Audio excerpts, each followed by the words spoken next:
So hello everyone, welcome back to my YouTube channel. और हम देखेंगे कि कल निफ्टी और बैंक निफ्टी में कहाँ बड़ी मोमेंटम आ सकता है और उसको हम कैसे कैप्चर कर पाएंगे।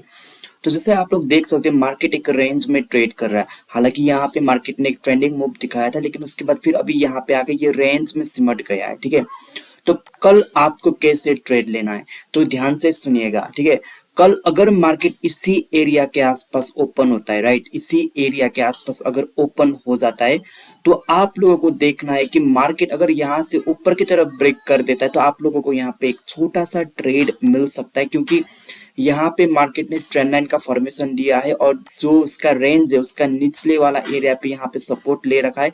तो यहाँ पे ऊपर ब्रेकआउट देने के बाद ये ट्रेंड लाइन का ब्रेकआउट हो सकता है।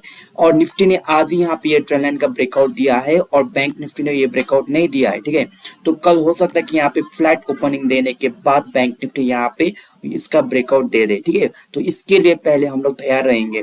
और जो इस पे आपका टारगेट रहेगा वो केवल ये रेंज का एक अपर एरिया, यहाँ तक ही आपका टारगेट रहेगा और ज्यादा टारगेट के लिए वेट मत करना। ठीक है, क्योंकि ये एरिया काफी इंपॉर्टेंट रेजिस्टेंस है, क्योंकि यहाँ से प्राइस नीचे आया, यहाँ से प्राइस नीचे आया, तो ये ब्रेकआउट के बाद यहाँ से फिर एक बार नीचे आ सकता है। ठीक है, हाँ, तो आपको अगर यहाँ से प्राइस नीचे नहीं आता, आप देखो यहाँ पे ये ब्रेकआउट में आप लोग ट्रेड लोगे और यहाँ पे प्रॉफिट बुक करोगे। ठीक है, और यहाँ पे थोड़ा सा टाइम बिताने के बाद अगर यहाँ से एक ब्रेकआउट आ जाता है तो फिर आप यहाँ पे दूसरा ट्रेड ले सकते हो। ठीक है, लेकिन अगर बैंक निफ्टी यहाँ पे ऊपर की तरफ नहीं जाता, बैंक निफ्टी अगर नीचे आ जाता है, क्योंकि यहाँ पे इसका ये सपोर्ट है, यहाँ पे ये सपोर्ट है, यहाँ से इसका ट्रेंड ऊपर की तरफ शुरू हुआ था, तो अगर ये एरिया को यहाँ पे बैंक निफ्टी ब्रेक कर देता है ना, तो आप लोग यहाँ पे एक बार इसको सेलिंग के लिए देख सकते हो, क्योंकि ये जो 45,000 का एक इंपॉर्टेंट राउंड नंबर ही है, क्योंकि 45,000 45,500 ऐसे लेवल्स पे काफी ज्यादा कॉल राइटिंग और पुट राइटिंग होती है। तो अगर ये लेवल को मार्केट ब्रेक कर देता है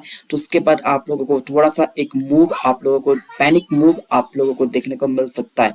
तो अगर बैंक निफ्टी यहाँ पे आ जाता है और यहाँ पे आने के बाद अगर थोड़ा टाइम स्पेंड करके अगर इसको ब्रेक कर देता है तो यहाँ पे ये 150 से 200 पॉइंट का एक यहाँ पे गिरावट दिखा सकता है। ठीक है, लेकिन हाँ, अगर आप लोगों को मैं बताऊं कि मान लो कि अगर आप लोग 100 क्वांटिटी में ट्रेड लेते हो तो आप ये ब्रेकआउट में केवल 50 क्वांटिटीज में ट्रेड लेना, आप अपना क्वांटिटीज को हाफ कर देना, क्योंकि यहाँ पे अगेंस्ट ट्रेंड ब्रेकआउट है। ठीक है, अब यहाँ पे एक चीज और, अगर यहाँ पे ब्रेकआउट देने के बाद सस्टेन करके फिर ऐसे प्राइस एक्शन बनाता है तो ऐसे कंडीशन में आप अपना रिमेनिंग हाफ क्वांटिटी यहाँ पे ऐड कर सकते हो। लेकिन जो इसका फर्स्ट वाला ब्रेकआउट रहेगा यहाँ पे आप केवल हाफ क्वांटिटी में ही ट्रेड लेना। ठीक है, आई होप कि ये पॉइंट आप लोगों को समझ में आया। तो अगर मार्केट गैप अप और गैप डाउन के साथ ओपनिंग होता है तो क्या करें, देखो, अगर मार्केट गैप अप और गैप डाउन के साथ ओपनिंग होता है तो हमें वहां पे इंट्राडे का प्राइस एक्शन को देख के ट्रेड लेना है। अगर मार्केट ये लेवल के आसपास गैप डाउन ओपनिंग देता है यहाँ पे, तो आप लोगों को पता है कि यहाँ पे एक कैंडल की शुरुआत हुई थी, तो यहाँ पे एक सपोर्ट भी है। ठीक है, तो अगर ये सपोर्ट पे प्राइस होल्ड करता है फिर यहाँ से एक अपसाइड ब्रेक दे देता है तो यहाँ पे आप ये गैप डाउन में बाइंग कर सकते हो। लेकिन ये गैप डाउन के बाद अगर मार्केट तुरंत यहाँ पे मॉर्निंग में एक पैनिक फॉल दिखाता है और अगर आप ये फॉल को कैप्चर नहीं कर पाते हो तो आप इंट्राडे में कोई प्राइस एक्शन देके यहाँ पे ट्रेड लेना। ठीक है, अब यहाँ पे मार्केट अगर गैप अप ओपनिंग देता है, अगर मतलब ये एरिया पे अगर गैप अप ओपनिंग देता है तो आप लोग बस यहाँ पे वेट करो, क्योंकि यहाँ पे गैप अप देने के बाद आप देखो यहाँ से मार्केट नीचे आया, यहाँ 2 बार नीचे आया, 3 बार नीचे आया, तो 4th टाइम यहाँ से और नीचे आने का प्रोबेबिलिटी उतना ज्यादा नहीं होता। लेकिन है यहाँ पे गैप अप देने के बाद अगर प्राइस यहाँ पे कंसोलिडेशन करने के बाद क्या करता है वो इंपॉर्टेंट है।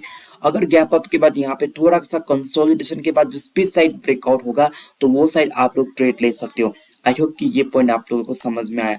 तो निफ्टी में क्या करना है, जैसे हम लोगों ने प्लानिंग किया था कि निफ्टी में अगर यहाँ पे ये ट्रेंड लाइन का ब्रेकआउट हो जाता है तो यहाँ पे हमें सेलिंग के लिए जाना था, लेकिन आज ऐसा नहीं हो पाया, क्योंकि यहाँ पे मार्केट ने ये जितने भी ट्रेंड लाइन में ब्रेकडाउन में ट्रेड किए हो उन लोगों को यहाँ पे मार्केट ने स्टॉप लॉस हिट करवाया। ओके, और उसके बाद मार्केट थोड़ा और नीचे तो आया लेकिन बाद में ये रिकवर कर गया।